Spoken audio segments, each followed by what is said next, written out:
Hey everybody, welcome to Monday night's edition of Paranormal Question of the Day. We're right back right after this intro.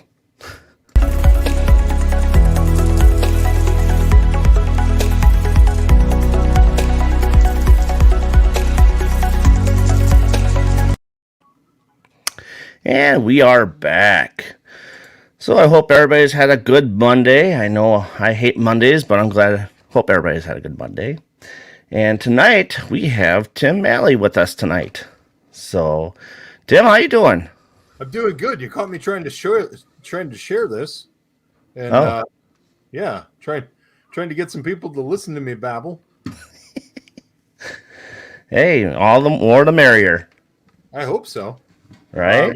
Yeah, we were talking. I think we're up against the Emmys, and we're up against Monday Night Football, and then Monday Night Raw, and everybody that was listening now they're like, "Oh shit, Raw's on." And we got Patricia. Hey, Patricia, how you doing? See, I don't watch Monday Night Raw, but now I should start because now Triple H is on, doing it, running it. So, and Tony Khan's AEW is going into the dirt pretty soon. I am aware of all those things, and if I get into that conversation, we're gonna waste about an hour talking nerd stuff. Hey, I'm just a big wrestling guy too, next to the paranormal stuff. But other than that, yeah, we won't talk wrestling for now. We could say that for another discussion. Yeah, hey, Penny. If we get bored, if I'm a horrible guest, maybe we'll slip back into wrestling. Nah, you're a great guest. That's why everybody likes to have you on. So, and I do have paranormal questions for you. So we get to talk paranormal. I have paranormal opinions, and after the day I've had today, they might be not what people want to hear.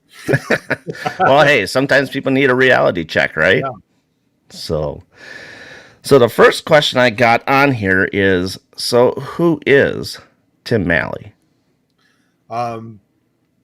Geez, who am I? I'm just honestly, when I look in the mirror, I'm just a guy from Wisconsin. There's nothing special about me. Grew up in a really small town, and here I am, almost 15 years later, within the paranormal field, and I've gotten to do some amazing things and a lot of fun, and I started Fox City's paranormal team in 2008, January of 2008. Had some things happening in the home that I'm sitting in right now in 2006. And because I wanted to learn more about what was happening in my home, eventually I felt I was educated enough to try to help other people. So that's me in a nutshell. I still look in the mirror and see the guy that sits on the couch on Sunday and watches football. And I'm a bachelor. God, am I a bachelor? I am so deeply enrooted. Is enrooted a word? I don't think it is. I'm a bachelor who apparently doesn't have a very big vocabulary. But at any rate, I had somebody this past weekend tell me that I was a really good guy, and I try to be a good guy, but I think I fail at that more than I succeed, and I just don't post the failures. So the stuff you see, is the stuff I want you to see. I don't know. I don't think I'm anybody special, but I get a lot of opportunities and I get to have a lot of fun, and got a lot of great friends within this field. So, yay me, I guess. No. Hey, we all have our times. We all have our moments that sometimes we just get caught up into it, and sometimes you catch us in a bad day, and I will say this, though. This is going to sound vain as all hell, but I am having a great hair day. There you go. Yeah. You're doing one better than me. You got more hair. Oh, mine's right here. So I envy you with the hair. It's all going to go gray here sooner or later, but it is what it is. I lost mine about 10 years ago due to a boss and kids. I can't afford to lose mine. I shaved it a couple times, and I have the oddest looking head in the world. It's like flat. It's like flat on one side because I think I was dropped as a baby. And God, if I ever lose my hair, I just got to invest in a lot of hats. Hey, I got a pointy head, so I take up the cone head part there. Hey, how's it going? Welcome to the show. Uh, so, um, so what was your very first paranormal experience? That's like, hey, this shit that actually happens. It was this house. I got to do quick math. I was 31 when I bought this home, and growing up, came from a family that was quite religious, and for them that meant, when you pass, you go to heaven or hell. There's no reason to talk about it. There was no paranormal discussions.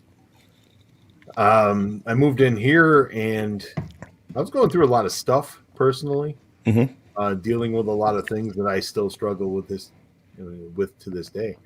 But when I moved in here at 31, within the week, I started to have footsteps walking upstairs from bedroom to bedroom, and knocks on the wall, and then eventually I would hear full blown arguments in my walk-in closet in my room, and these walk-in closet arguments uh, were loud enough that they seemed right in the next room, but muffled to the point where I couldn't understand words, if that makes sense. They sounded like they Mm-hmm. were like 3 rooms away, and then when I would get close, it would stop.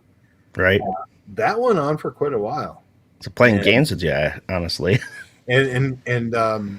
my mom is in the chat room now. Thank you, Julie, mother. Um, she was the person that I called, and I said, what's going on in this home? And mom said, well, go see what it is.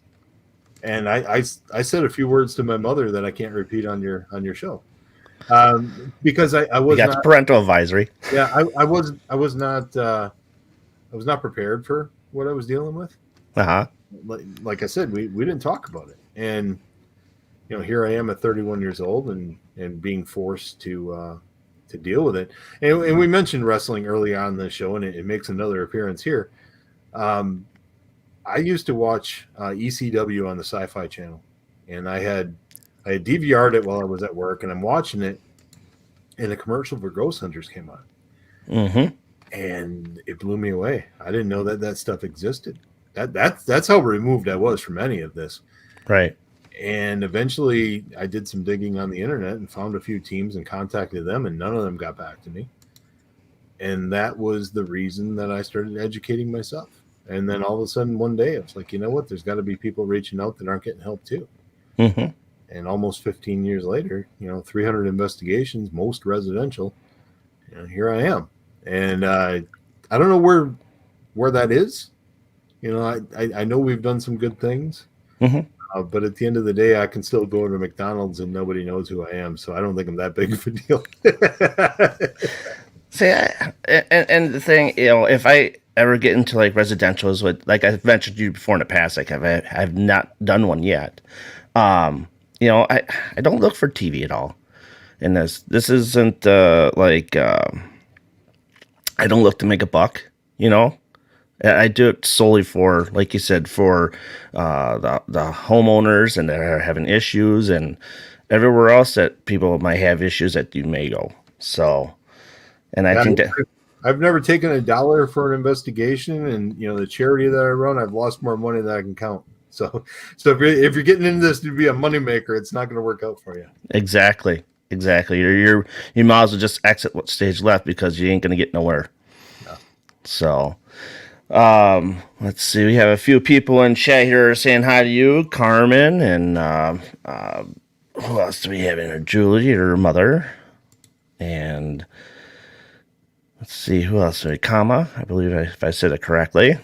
I'm just kind of backing up so everybody else can see what we're going on here.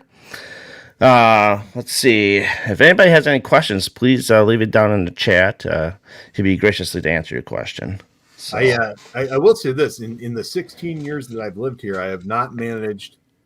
We're right there. I have not managed to put a curtain on this window, and I think at some point I got to break down and do that. Yeah. Like Well, I said, I'm a bachelor, and that's who I am. But yeah, the other window I have in here, there's actually a sheet on it, so that's how high class I am. It's funny because you say that how long you've been here and you haven't done it yet. And let's so the folks you in chat room, he lives on the other side of town from me, and we have not actually run into each other yet, except for having lunch together one time. Yeah, I don't think we knew each other existed, and then all of a sudden it was like, "Holy crap, Darren exists! Let's get lunch." Right, exactly. And then we had lunch, and you haven't invited me back since. I think I made a bad.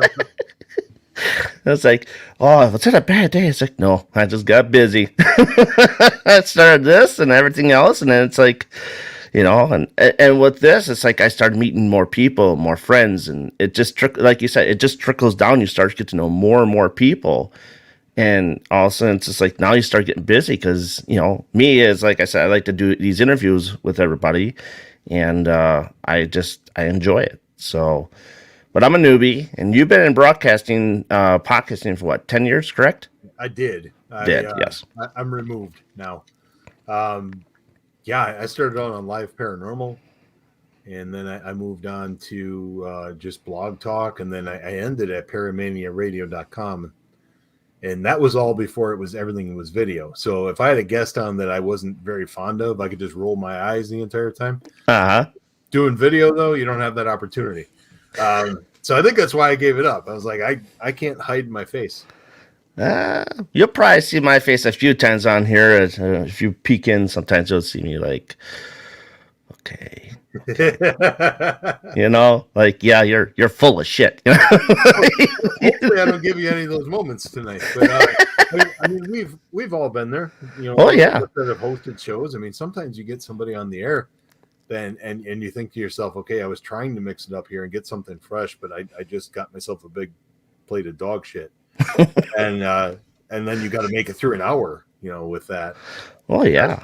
The best is when you get somebody on air and you're interviewing them, they give you a 3-word answer for everything. Right. Like Ric Flair. Yeah. That's always a good podcast. So, I go back to where I was at here. Oh, look at that. There we go. Here's the first question. Let her rip. Let her rip. What was the funniest thing you've seen in an investigation? I love this question because it gives me a chance to pick on people. The funniest thing I've seen on an investigation was a former member of the team, and I won't name him because he didn't leave the team on good terms. But we were doing a residential case about 20 minutes from here, and he went up to check one of the recorders and fell up the stairs right in front of the camera. And we collectively lost it. It was funny though, because falling up the stairs, first of all, is an art form, and secondly, like he hit his face on the carpeted stairs. Ooh. And that's how well liked he was that we all just instantly started laughing. Rug burn. Yeah. But I don't even feel bad about it. We've had other instances. I will tell a quick story. It starts out not funny, but if you just stick with me, it ends up getting there. We did an investigation in northern Wisconsin, residential investigation, and a very sad situation where a man had taken his life there. And we were outside by where the swing set was, where he had taken his life, and we were doing some audio work. And it was probably about 20 feet away from what I would just call woods. Somebody from not the area would say it's a forest. It was a decent sized wooded area. And I was just with Todd Arnold, best investigator I've ever worked with. I will say that until the day I die. Worked with him for almost 15 years now. Absolutely love the guy. He's like a brother. But in this instance, I'm going to make fun of him. So we're outside and we hear something walking through the woods, and it's a lot of commotion. And having grown up in Wisconsin and being around deer, I was 95% sure it was deer. And we had a little herd of deer going through, and that's not a big deal. I don't think my death is going to come at the hands of a white-tailed deer. Mm-hmm. So I just continue doing EVP. And I'm not really paying attention to where Todd is. I'm just talking and asking questions. And after a minute or so, I look around and Todd's not there anymore. And I turned back to the house, which is about 50 feet away, and Todd's standing at the front door. And he's waving to me. And I'm like, what are you doing? He's like, Tim, that was a bear. He's like, I'm not getting eaten by a bear. And I'm like, but you're gonna let me get eaten by a bear? Yeah, I knew the lines of our friendship that night. Push comes to shove, I'm the one getting killed by the bear. But I give him so much grief for that. And the other night we were investigating, and he looked at me and he's like, Tim, I think you really underestimate bears. And I'm like, the chances of a bear attacking us on an investigation are not good, Todd. But, well, you might get to see how fast you can run. Yeah. All I got to do is outrun Todd, and I weigh less than him now, so I like my chances. But yeah, that night, I mean, it brought some levity to a serious investigation. And but yeah, I mean, that's the kind of stuff that you get when you've investigated together for so long. And there have been other funny moments, but those are the ones that stick out. So in the woods where you're investigating, were you kind of looking for Bigfoot at all? No, don't make me go into that. I'm not a believer unless I see it in front of my face. In 2 weeks, I get to do my first Bigfoot hunt, and I kind of got conned into it. Oh, are you going down to south of here? I'm speaking at Fall Into the Supernatural in Missouri. Oh, okay. And that Friday night, they have a Bigfoot hunt. And I guess I shouldn't say conned into it. They said, do you want to? And I said, yes. It's a good opportunity to see how it goes. Yeah, but they were like, we're just going to sit around the fire. We're going to tell stories. We're going to try to call them in. And this is my thoughts on Bigfoot. Everything that I've seen, Bigfoot's like an 8-foot monster looking thing. Why do we want to find that? I mean, what's the end goal? I mean, you find it, and he's not going to come in and go, you know what? It's about time somebody found me. Let's have a beer. my thought is he's going to rip my face off, and I don't want to be around for that. So I mean, I give a lot, and I tell that story a lot, and I poke fun. But honestly, I have a lot of respect for the folks that go looking for Bigfoot. Mm-hmm. This is in no way trying to make fun of them. So if anybody's watching this and they're like, wow, Tim's kind of a dick, that's not what I'm getting at. The whole process of what do you do when you find one is what concerns me. And then, if I'm thinking along the lines of Todd, what else is in the woods? Bear. You got a better chance of finding one of them than you do. But I have a lot of respect for those folks. I haven't seen one, and I don't discount it because, I walk around trying to talk to spirits that I can't see too. So, yeah. So that's where I'm at. And yeah. See, I think Bigfoot is another form of an alien to me because they say he's so fast. You know what I mean? But like you, what are you going to do with it? Are you going to hide it? It's like one of my questions. If you catch Bigfoot, what are you going to do with it? Are you going to show it to the world, or are you going to hide it? I don't think you can catch it. I don't think so, unless you tranquilize the shit out of it. Yeah, what are you going to do to catch it? I don't know. The whole thing confuses me. Maybe I'll have a different opinion on September 24th. Well, there you go. I mean, the other thing too, I was thinking, okay, so if you catch it, and if you get blood samples from it, so do you think you could be able to take those blood samples and be able to try and cure something like a disease? That's the only thing I could think that'd be positive about it if you could find something like that could cure other diseases. I don't think anybody in the Bigfoot world is worried about curing cancer or anything like that. Yeah, probably not. I think they're just trying to find that 1 in a million picture or that 1 in a million footprint. Yeah, I hear you. There's a guy on the radio actually that on Paranormal Buzz Radio. He was saying that he and his mom found a Bigfoot arm with its hand all intact, and they froze it. I'm like, that's the point. Yeah, at that point, I'm like, okay, they can't see me. Roll it. Okay, whatever. But I digress. So we got another question here. Who is I don't know what she said here. Who is the most enjoy watching investigate that you have seen? Who do I like watching it? I mostly go with my friends. Those are the only ones I really watch these days. So I enjoy watching Ghost Hunters. Jason Hawes has been very good to me the last couple of years. Dustin Perry is one of my best friends in the world. Uh, Chris Williams, good people. Mm-hmm. Um, I enjoy everything that Shane Pittman does. Was on Holzer Files, and I'm not at liberty to give away his new show, but he's got one coming. Cool. Um, but yeah, Shane's good people. I like to support the people that support me, Right. and Absolutely. and those folks have been in my corner for a long time, and I appreciate that. And like I said, they're good to me. And um, even going back to when I first got into this and first realized, there was paranormal television. I mean, I mentioned earlier, I found a commercial for Ghost Hunters. And one of the first investigations I saw was a St. Augustine Lighthouse investigation.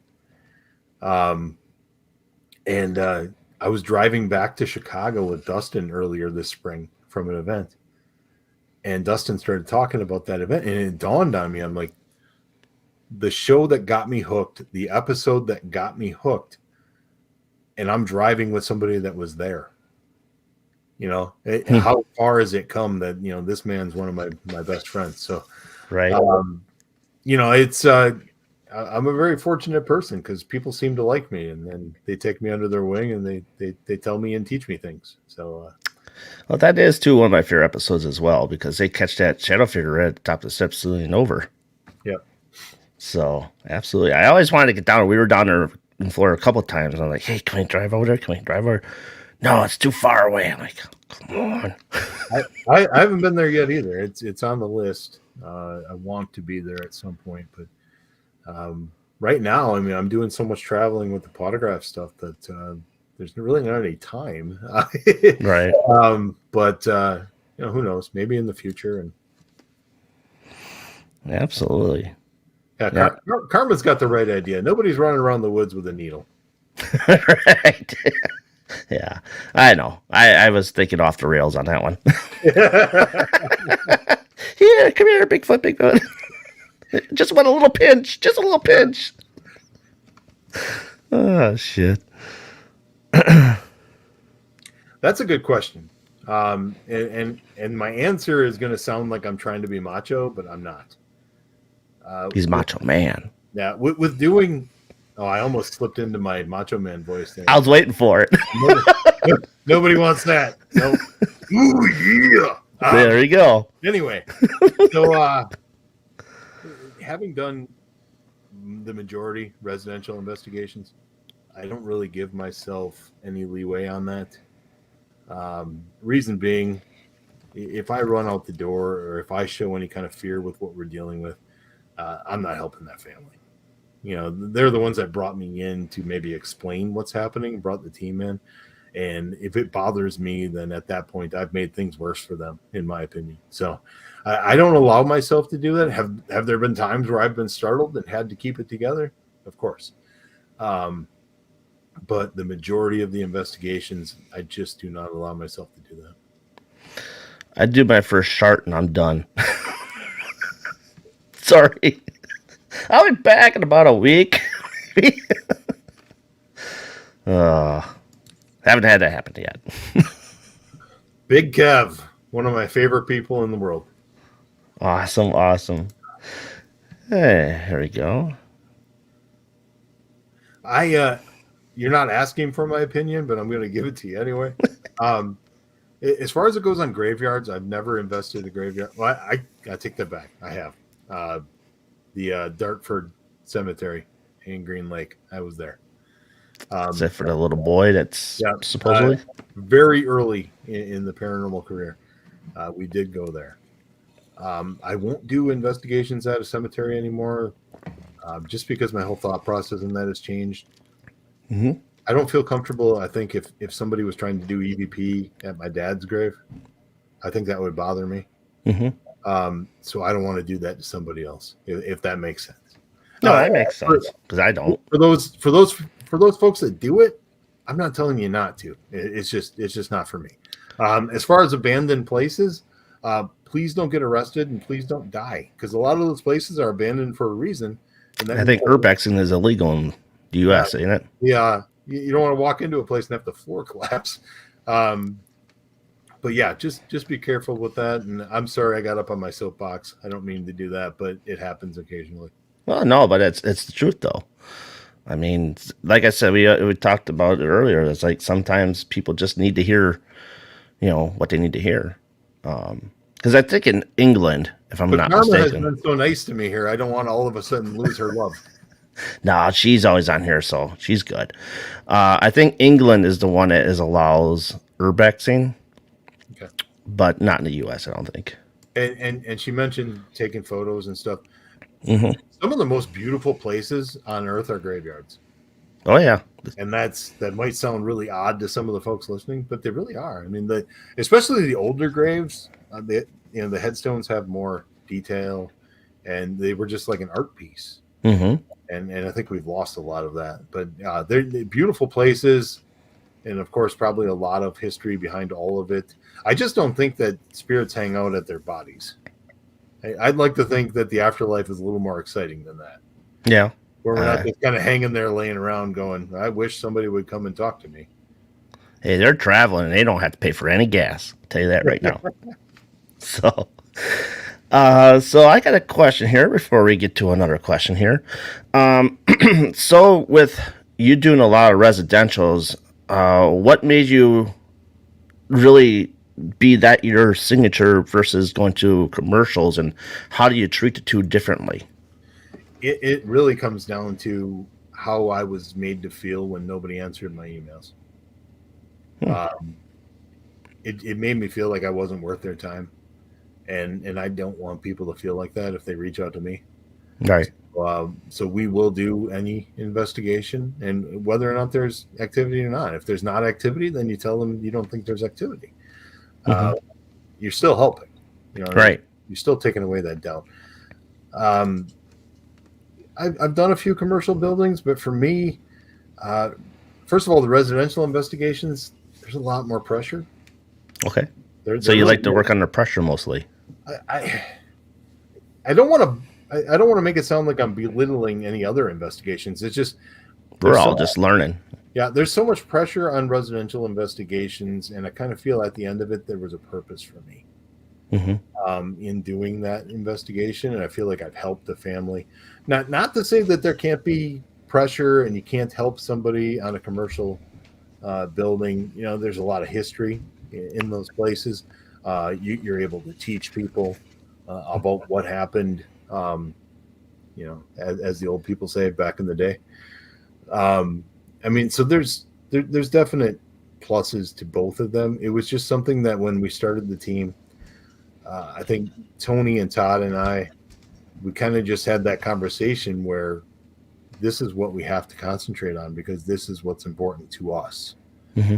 And that's always been the focus. That's always been and I've said many times on interviews before in discussions with Todd that if I ever say to Todd that I don't think we can do residential cases anymore, it's time for us to walk away Right. because that's what we've kind of built our name on. And Right. Right. That's your MO. I mean, yeah, I don't want to walk away from that because and in the same breath, I don't think there'll ever be a time where a family reaches out to me and I go, I don't have time for you. yeah. I just don't see that happening. So I'll probably be doing this until I'm 70, 75. I don't think I'll make it that far. I, I hope my doctor doesn't hear this. But 2 years ago, I had a toe amputated due to diabetes. And I was discharged from the hospital. And 2 days later, I did an investigation an hour and a half away. And Todd had to carry me up the stairs. That's how important that investigation was to me. So it's not just like a gimmick. That's what's important to me. And I don't want to let that family down. But we never promise anything that we can't deliver on. The only thing we promise is that we're going to do our very best. Right. And I think once you take a residential case, you owe that to them. Hmm. And that doesn't mean that we're the best team. That just means that I have a network of friends that if we run into something that I don't understand, I can reach out to them. I can get you help. It's not about the best evidence for me. I don't even need the credit. It just comes down to, is this family better off now than they were when we came in? And if they are, that's a win. Absolutely, I hear you on that. I mean, you're taking, like I said, you're taking a oath. It's like you're standing up on a, putting your hand on that Bible, and you go in that location. Yeah. So, How do you perform a self exorcism? oh, I'm reading the that's question from Karma. That doesn't make any damn sense. And I'm not saying that towards her. I'm saying that towards the family or the team that told her to do it. It was a good idea kicking them out of your house. yeah. I mean, can you really arch that Yeah. body, so to speak? I couldn't do that.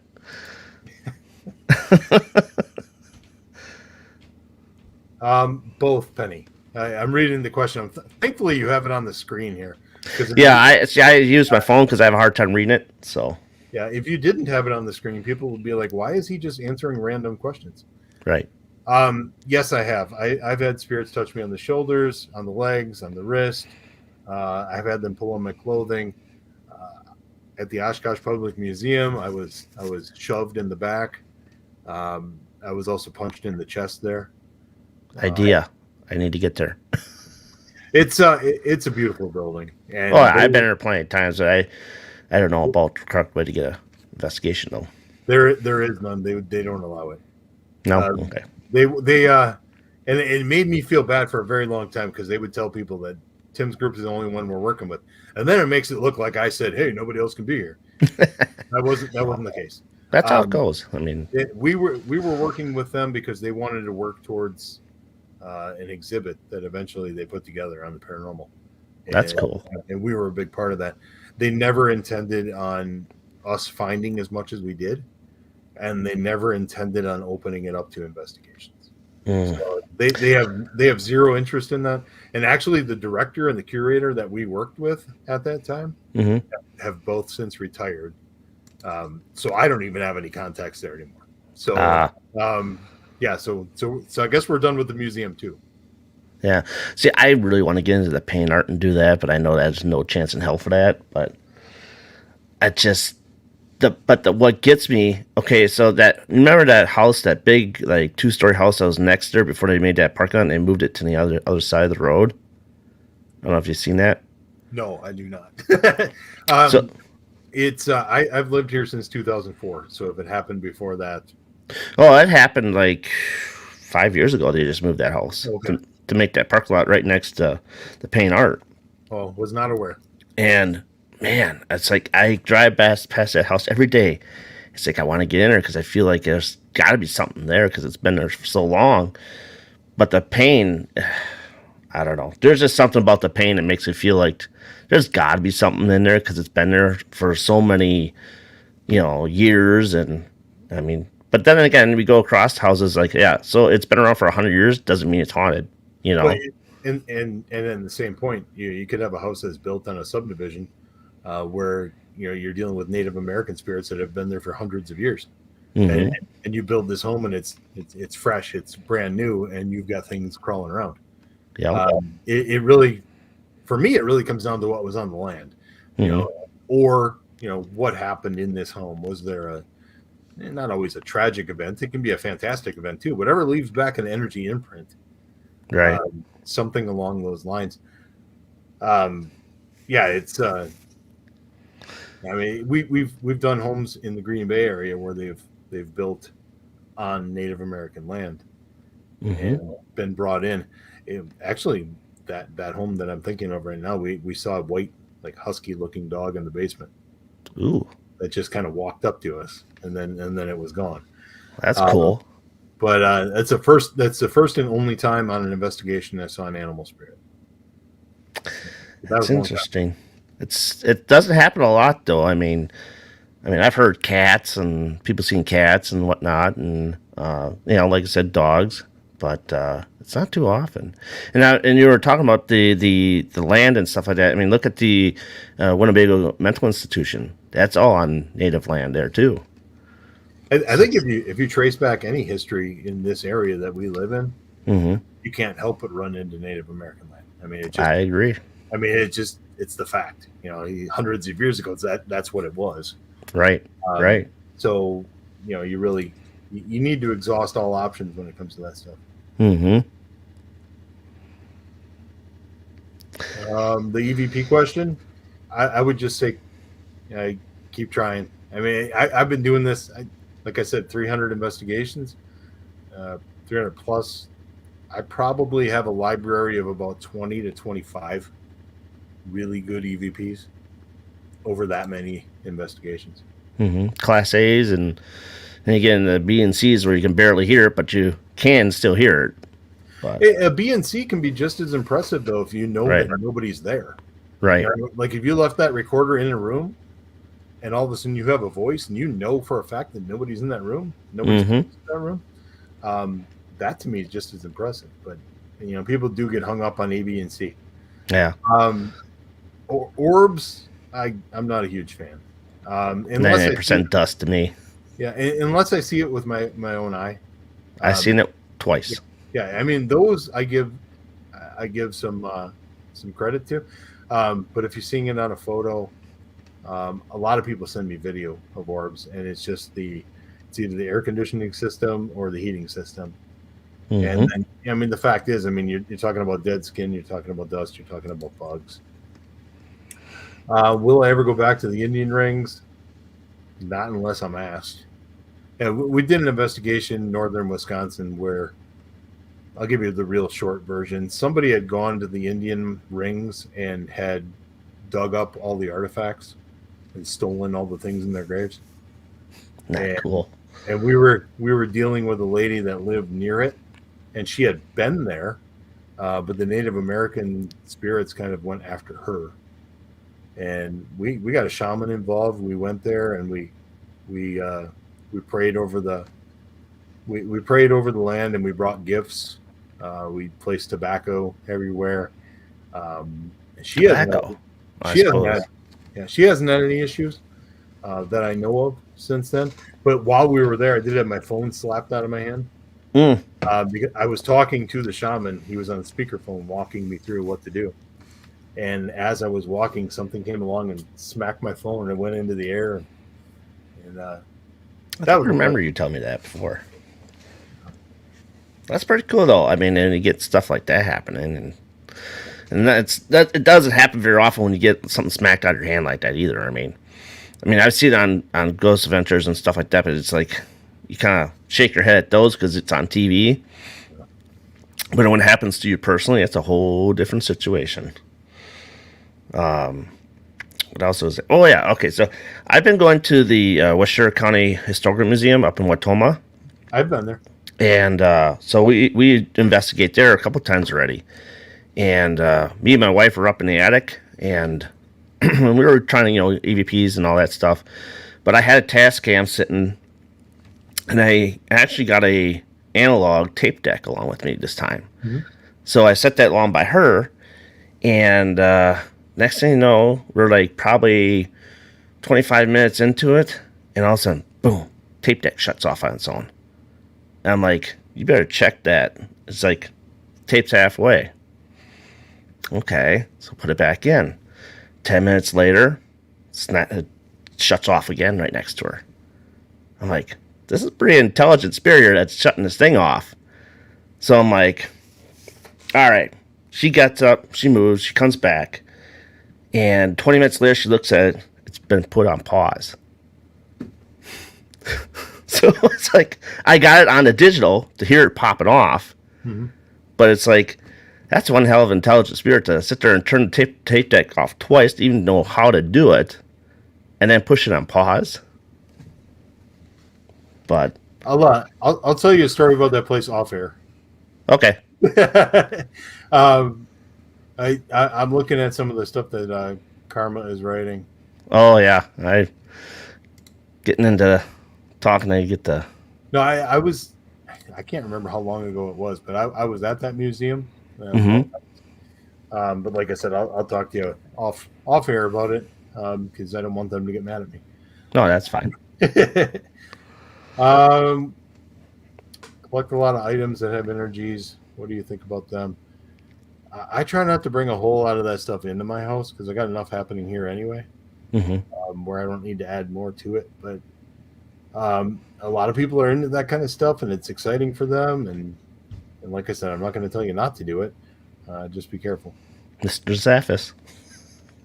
Yeah. It's got a lot of stuff. So, let's see. The next question I got on here is, so what is your favorite paranormal gear of choice? Not drug of choice, gear of choice. Oh boy, I don't really have one, man.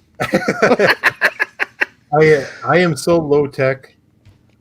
Um, man, I'd be lying to you if I said I mean we use the digital audio recorders, we use the IR cameras. Uh, FLIR? Use those too? I don't, because I don't need to know where the drafts are in the house. Um, I just like even the IR cameras that we use. 15 years we haven't seen anything on them. I mean, we've disproved some things, but yeah, I mean, I will use anything once to see if it works for us. But we've always been really low tech, and it's kind of worked for us. Right. The folks that go in with a bunch of equipment, that's good for them. That's what they need. That's what they enjoy. That's what they want to use. No, I will never disparage anybody that does that. For me, I don't want to sit in a room and look for a light to flash, because I feel like I'm going to miss something in front of my face then. Yep. But that's just the way I've always investigated, and I've always kind of thought about it. What about dowsing rods? You like those? I've used them, and they're interesting. Mm-hmm. In the back of my mind, I'm pretty skeptical, and I'm always thinking, oh, they're turning them damn things. And then I get to hold them, and sure enough, they're moving on their own. I haven't used them enough to really have a great opinion on it. Right. There's a lot of things in the paranormal field that I am way underqualified to talk about. Dowsing rods is probably one of them. But yeah, we keep it pretty simple. Yeah. See, I like to try experiments. I mean, I like to think outside the box a lot. Yeah. I mean, like using a plasma ball or a desktop Tesla coil. I use those. Heck, I even got ESP cards I want to try. We've done this where we've left notes taped taped to the wall or taped to a door, asking a spirit to do something, and then putting a recorder next to it to see. But that didn't work. Yeah. But yeah, thinking outside of the box is what moves us forward, though. Right, exactly. I mean, I want to be different from other people. I mean, that's it's born to be the same. For me, being so low tech in 2022, that probably makes us different from other people.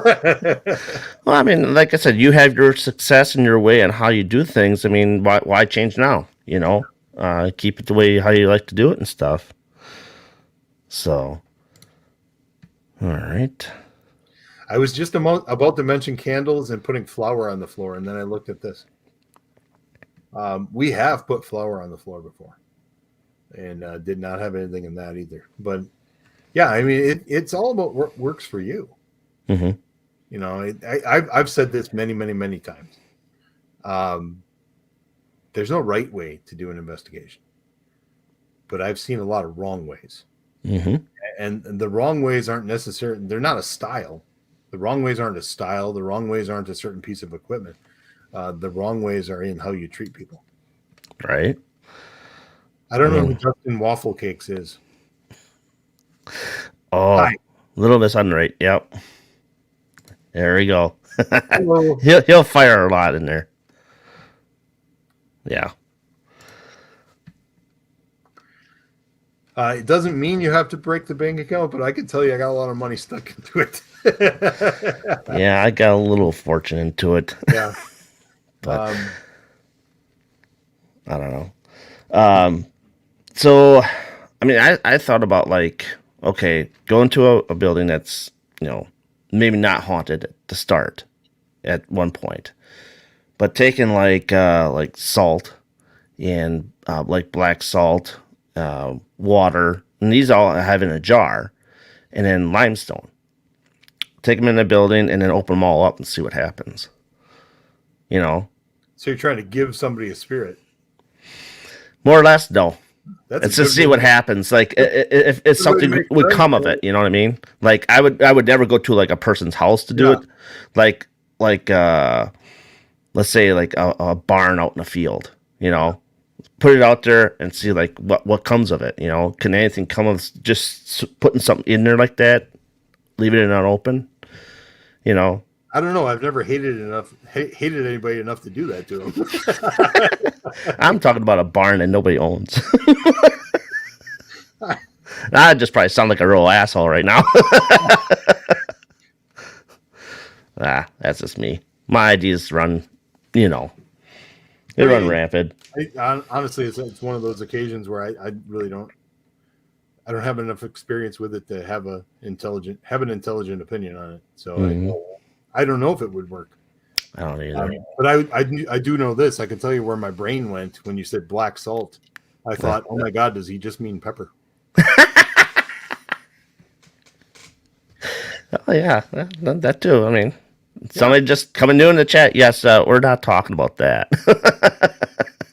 Not talking about pepper. Oh man, that's funny. That's good shit. Anyway, so we got another question here. Karma is full of questions. I love it. Yeah. This one I got a great answer for. There are times when we do multiple investigations at the same home. We're talking like 3, 4, 5 times. As a matter of fact, the weekend before last, we were at a home for the 5th time, I believe. I do think you can develop a relationship with the spirits. I think so. And you certainly develop a relationship with the family. And that's just as important because there has to be that trust there. But there has to be trust between you and the spirit too.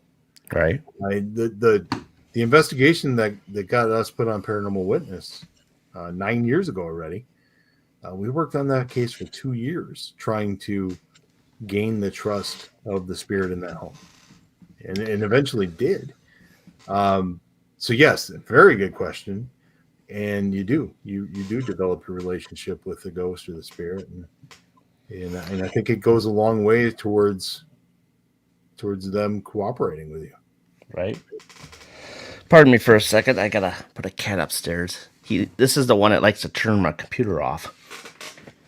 All right, we'll talk amongst ourselves. A few seconds. Who's got a question for Tim?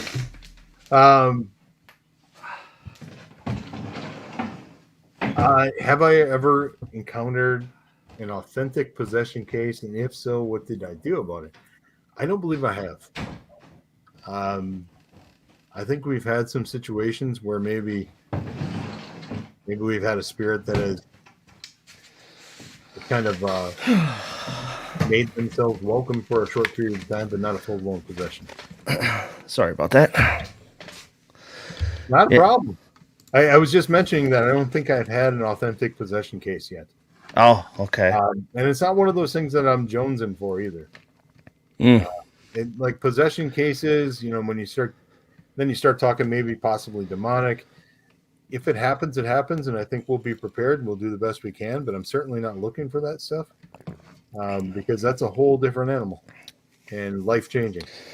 Yeah, I don't know if I ever want to attempt to deal with that. I mean, I've dealt with a few people that sometimes channel too far, and then they get themselves into too deep that we have to take them outside for a while. So, but that's that's something I don't like to deal with too much because, like, number one, I don't know how to deal with it very well, and number two, let's take them home. Just take them home. But that's just me. All right. Short answer to this question, yes. I believe it is possible. Yet rare. But I think a ghost can possess a living human being. And I think a lot of people, when that happens, they get in way too deep. And if they don't get help, it can be tragic. Yeah, absolutely, because you got so many different levels of it. And if you can get to one of those two levels and help break it, then you should be all right, But, yeah, you're right on that.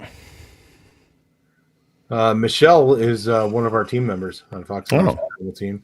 Michelle also makes wonderful baskets for all my Potographs events and raffles them off and raises a lot of money for Potographs. So first and foremost, fantastic human being. Go check out Tipsy's Treasures. She makes memory bears for folks when they lose their loved ones. You send them their shirts, and she'll make a bear out of it. She's good people, and I love having good people surrounding me. Very nice. Very nice. Go ahead. Big Kev. I say Big Kev, but I think I'm bigger than him. The weirdest, scariest thing. I'll tell you a quick story. You may even be familiar with the bar I'm talking about. It's a bar in Fond du Lac, and we were called in, and there was an upstairs apartment that was vacant at the time. And the story was that a man had come home and caught his girlfriend cheating, and had killed her and the man. Oh, geez. And then himself. We didn't get any confirmation of that, but that's the story they were telling us. So when I was questioning that night, it was very early, and I was puffing out my chest and talking about this spirit being a coward, and all of a sudden there was this humongous black mass, much larger than me. And Todd was sitting next to me, and he never saw it. And then we actually switched seats to see if he could see it, and he couldn't, but I still could. That was a very valuable lesson where you don't bite off more than you can chew. And as a rule, we don't.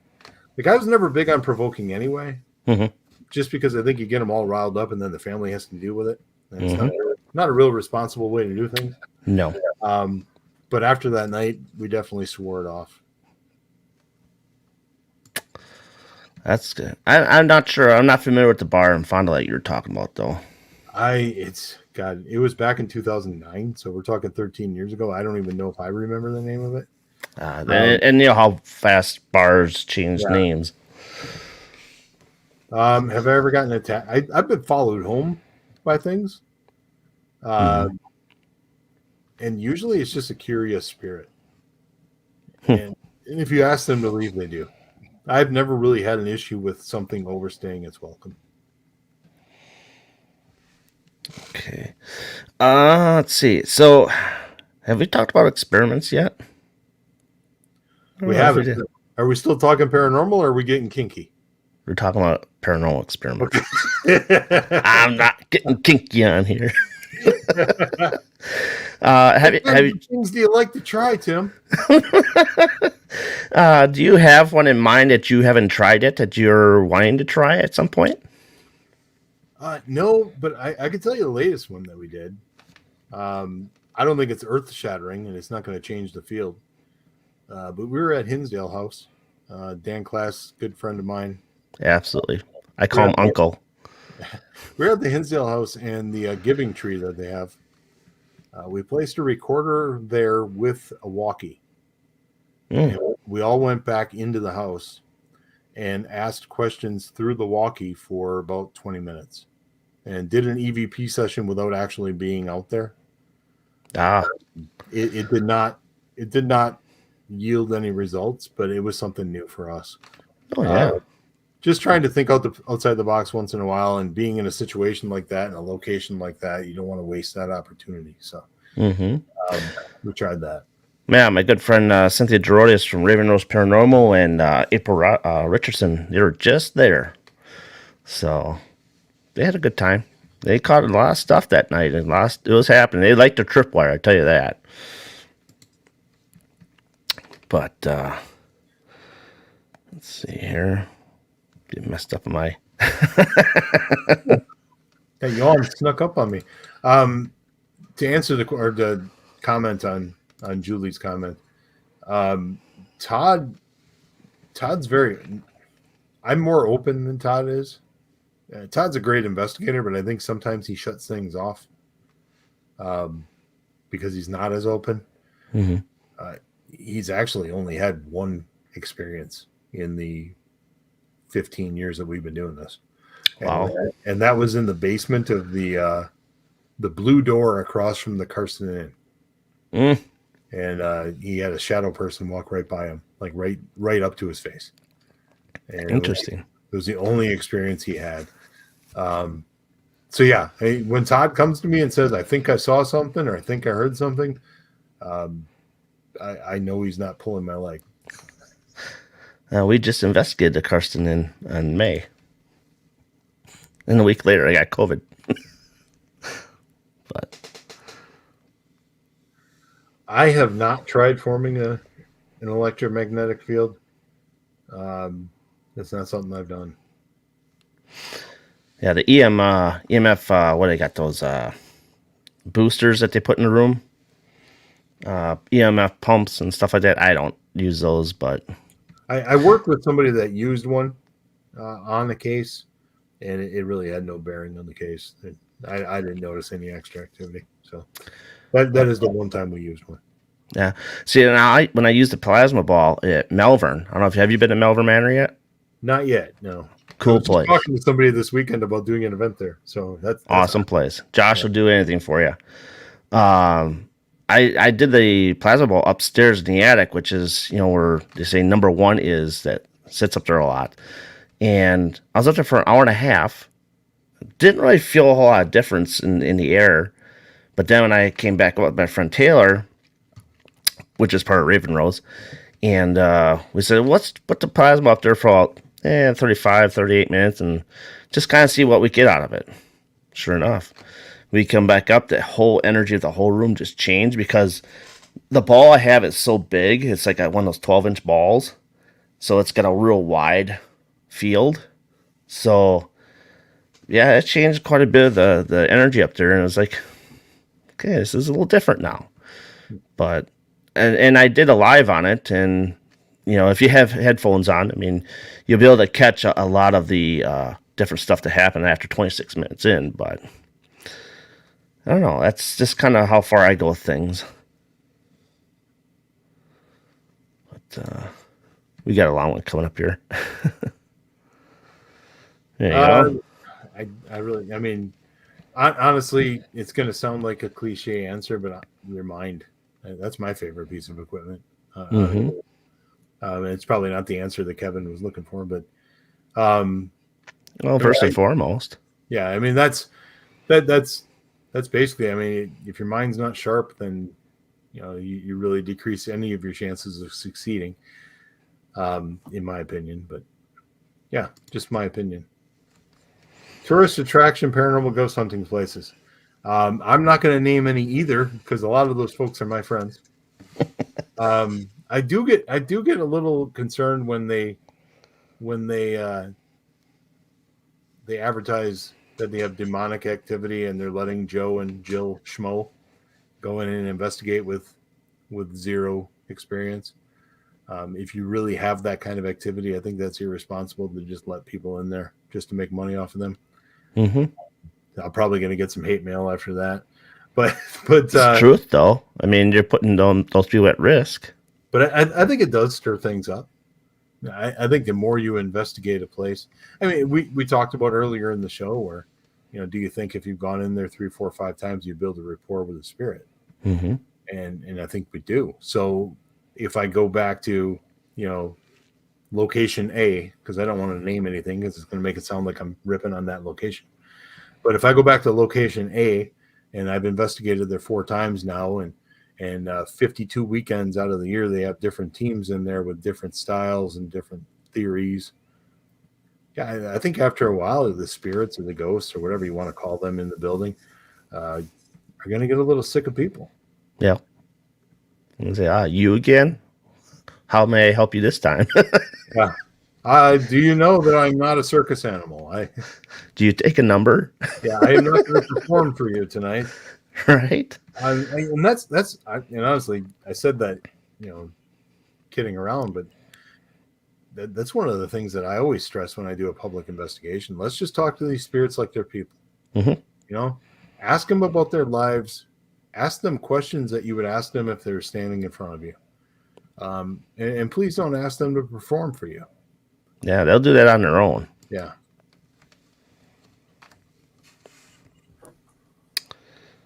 All right. Flip-flopping. Oops. like that. Can you turn a docile spirit into a hostile spirit? I guess if you piss it off enough. I mean, I don't want to say hostile. I think sometimes a spirit might get annoyed. I also think that we need to really curb our enthusiasm when it comes to, oh my God, I got punched. Oh my God, I got hit. Oh my God, I got scratched. Because we don't know what kind of energy it takes to do all those things, and how long that spirit has been trying to grab you or touch you or do anything. And then all of a sudden they break through and they're able to do it, and it causes a scratch. That doesn't mean that they're evil. No, they're just letting you know they're there. Yeah, that just means they accomplished what you've been asking them to do for the last 6 years. Finally. And I'm one of those people where if I get to a building and they tell me this room right here, nobody wants to go in that room alone because the spirit is an asshole, that's the first room I go in and sit by myself. Nope. And I will go in there, and the first words out of my mouth will be, I've heard a lot of stories about you, but I want to hear it from you. I don't believe them. What is your story? Who are you?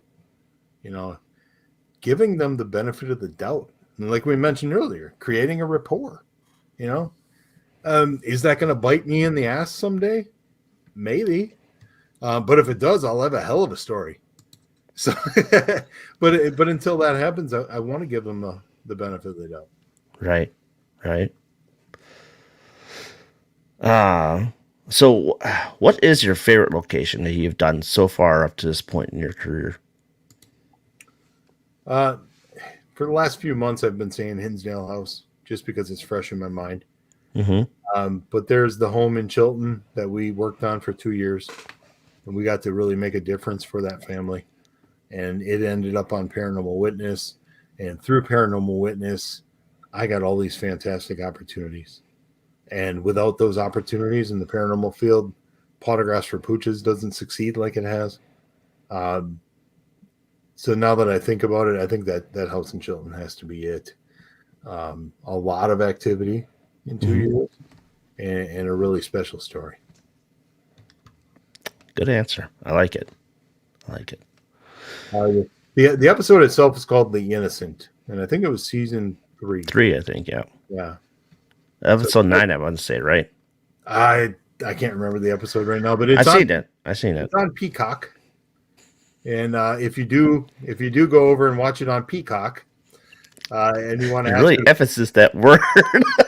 if you get done watching Peacock and you want to ask me anything about the episode, there are some things in there where they switched the order around and they embellished a little bit. And I'll set the story straight for you, and you'll understand what actually happened. But yeah, you can go and look it up on Peacock. Oh, they couldn't go any worse with that word for that channel.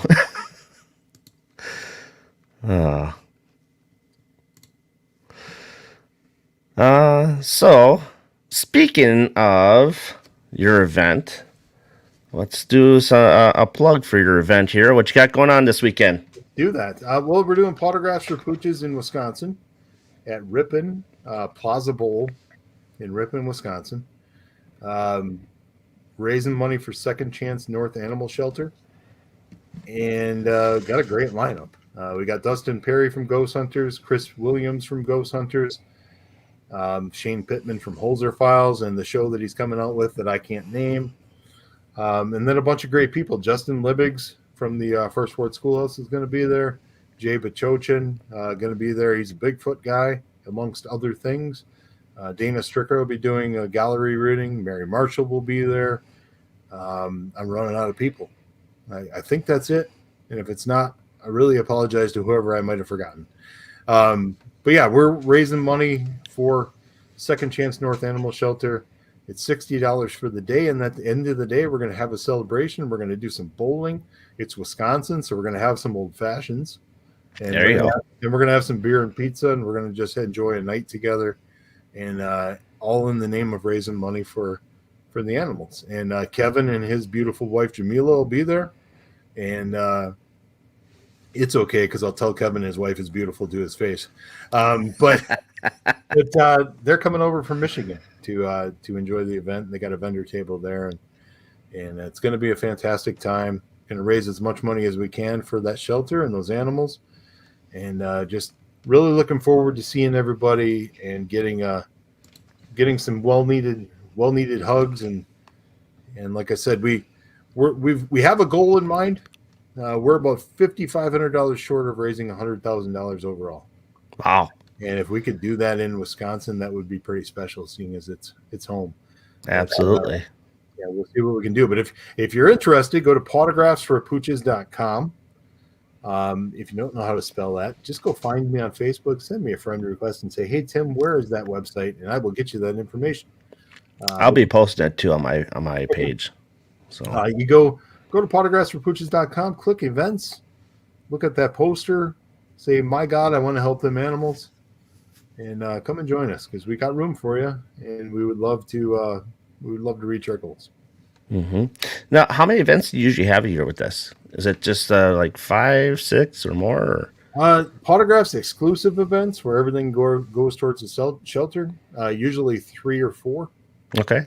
This year we did one at Hinsdale. I always do my Michigan event. It's Autographs Parafest, and then we have the one here in Wisconsin, in Ripon.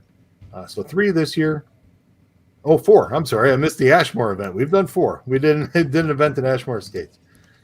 So 4 there, and then I'm fortunate that I get invited to other events. So next year for 2023, I'm already signed up for 12 events. Wow! So it's going to be a busy year for this guy. And, yeah, I'm grateful. Get a chance to do some good and make a difference, hopefully. Absolutely, and it's a great cause, guys. I mean, why not? I mean, who doesn't love animals, right? I mean, animals always improve a person's life. It's been proven. So that's what I think, anyway. I think so too. Otherwise, I'm wasting my life. Yeah, I mean, it gives you another thing to care for, and they care for you back. I mean, they show it. So, what advice do you want to give to new and upcoming investigators that want to get into the field? I would find somebody that has done this for a while and learn what you can from them, which is not what I did. I dove right into residential investigations and without any experience, and I could have really done some harm. Thankfully, I didn't, but I could have. So my advice all the time is find somebody that has experience and learn what you can from them. And at that point, if you feel comfortable enough to do your own, go ahead and do your own. But yeah, I wouldn't recommend what I did. Just jumping in first and going about it that way. Right. And he's right. I mean, I started watching shows in 2004, and I did my first investigation in 2017, which we all know who we ain't going to talk about. And I got into, I was kind of like, what do I do now? It's like, I'm done bowling. I don't bowl anymore. I don't do this anymore. So I started turning to Facebook, and next thing you know, I found some friends of mine with Roland and Cynthia Gerodius of Raven Rose Paranormal, and from there on, it's learn. What's the best way to do about things? What's not the best way? Show the care, share the compassion for others, and help others, and and that's where I've been learning. So, and that's the route I took anyway. So. There's some hearts there. All right. So, my final question of the night is, this has been a great interview, by the way, and I think a lot of people get out of it. So, what is your message would you like to leave the viewers tonight that they can get out of this interview that, make them turn their heads and feel good about stepping in here and learning some stuff? Oh boy, back on my soapbox. There's a lot of folks out there that want to say very negative things about the paranormal field and talk about drama. And I think those folks bring a lot of that stuff on themselves. I don't surround myself with those kind of people. The paranormal field has brought me nothing but happiness. From the very beginning, doing investigations and being able to help a family, and in turn, giving me the platform to make Potographs for Pooches the success it is. The paranormal field wrapped its arms around me and Potographs and said, "We're not going to let this fail." And I'll never forget that. I've said it before, where the paranormal field has done much, much more for me than I could ever do for it. So my job is to be an advocate for the field and remind people that it's not all doom and gloom. There's some really good people out there doing some wonderful things, and just surround yourselves with the right people, and do what you enjoy. That's really what it comes down to. And at the end of the day, if you can make a difference in somebody's life, then you got that going for you too. Well said. Well said. Well, Tim, we've reached that time. We made it past an hour, so I think we did pretty good here. Now I get to go back and watch wrestling. I'll try and go down for a nap. But yeah, like I said, this is a fantastic interview. I'm gonna have you on again. We can talk about some different stuff if you like. Talk about some wrestling if you guys are in some wrestling, or both. Again. So with that, just to remind you guys, thank you for watching us tonight, and you have been watching Paranormal Brew and the BB3 TV network. And if you don't have Facebook and want to catch the show at the same time as we are on Facebook, join us on MGS Paranormal YouTube channel. As you leave comments in there too. I'll get them in the comment section here because it all transfers over. So, with that, I thank you for joining us tonight, and that's Tim. I'm Darren. Thanks for the time. Absolutely. And I try to get some of these comments. Thanks, Penny. And yeah, so I bid you adieu, and I'll see you Friday. Good night, everybody.